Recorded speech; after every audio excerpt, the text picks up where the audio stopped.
Today we are kicking off our garden prep here for our fall and winter garden here in central North Carolina. This is one of my favorite transition times in the garden because we are cleaning up all of the dead plants that are no longer producing for us. We are amending our soil and getting it ready for the fall garden. This year we are upgrading our watering system, and we are also starting new seeds for our cool winter crops indoors. Let's start with a raised bed. A lot of our summer producers are slowing down. Peppers that have never sized up, tomatoes that have stopped setting fruit, and eggplant that are basically done. So today we're pulling out anything that is just not producing. I am leaving the healthy plants that still have life in them, but anything that is tired or diseased comes out. In order to transition the beds from the summer to the fall, we are turning the beds. It's not a deep turn, but the top 3 to 4 inches on the soil, we'll turn it over, add some compost, some amendments, and then cover it again with this leaf mulch. This gives us clean space for our fall brassicas, greens, and root crops. Once the old plants are out, like this bed right here, we decided to pull out the former plants that really weren't producing and put in a very late season corn crop. Next, we are upgrading our drip irrigation watering lines. This summer heat is brutal here in North Carolina, and so we decided to upgrade some of our drip lines. So if you want to see more about how we upgraded our watering system, I'll leave a link to the description down below. So now let me take you inside so I can show you all the seeds that we started in mid-July for our fall and winter garden. These crops need a head start indoors before the heat breaks. We start them in trays, keep them under grow lights, and run fans for really good airflow. In about 4 to 6 weeks, they should be ready to transplant out into our raised beds. So let me show you what I have growing indoors right now. So I'm in the middle of uppotting a lot of these. So this entire tray here really needs to be uppotted. I have some collards, some dinosaur kale, Russian kale, some mustard greens, Scotch kale, and Vate's blue curled kale, green cabbage and red cabbage, lettuce, broccoli, purple broccoli, Brussels sprouts, and cauliflower in this tray.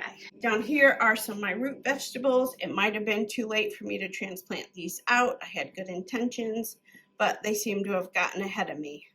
So I might be able to salvage these, but possibly not. But I have some golden beets, turnips, and some rutabaga, celery, cilantro, and dill. And then you can see over here, these are my more mature plants. Even though these were started the same time as these on this shelf up here on July 14th, because I uppotted these about a week ago, this cauliflower is really taking off. It looks amazing. Now I have a tray down here that most of this tray is empty because Keith transplanted these into the ground yesterday. And then I have a couple of different varieties of lettuce here. These plants also were started in July and they stayed in these smaller cells. But then look at these lettuce over here. These were uppotted about a week ago. Amazing. Look at the difference on how big and beautiful that Landis lettuce is looking. Next one down, this is my purple sprouting broccoli. And then over here is Rasmus broccoli. And then just yesterday, I uppotted some of my Brussels sprouts. I actually have a little bit of spinach over here, but that just does not seem to be doing very well. I don't think I have good seeds. I think my seeds are pretty old. Then in this tray here is Swiss chard. So the goal is by mid-September, 1st of October, we will start to get as much of these in ground as possible. I do plan on leaving some of the greens indoors so that I have some indoors and some outdoors. I have a lot of seeds here. Not all of this is going to fit into my raised beds, so I have an idea for that. So I'm coming out to the back part of our garden here, and this is where we had our corn growing this year, along with some of our New England pie pumpkins. Obviously the corn is dying out, but you can see the outsunny metal structure that we have on the outside of this. And what we were thinking about doing is put the cover back on and then fill in this section as an in-ground part with some of the leftover brassicas. We'll probably have it set up more like a keyhole because we have the door here, so we should be able to do several plantings around the outside of it. So that's one idea. The other idea is, if we still have a lot left over, this crazy mess of all of our Seminole pumpkins is kind of tough to see that it's all fenced in, but all of our extra brassicas will probably go in that section there. Let me tell you, this Seminole pumpkin is outstanding with the amount of fruit that is all over. Let me go find some others. Can you see that one? And that one? Not only that, there's a whole bunch that are hiding in this bed too. So I'm really impressed with this Seminole pumpkin. We did not do really good with our pumpkins last year, but this New England pie pumpkin is also producing pretty good for us. And yesterday, I just picked a whole bunch of pumpkins, 3 or 4 of them.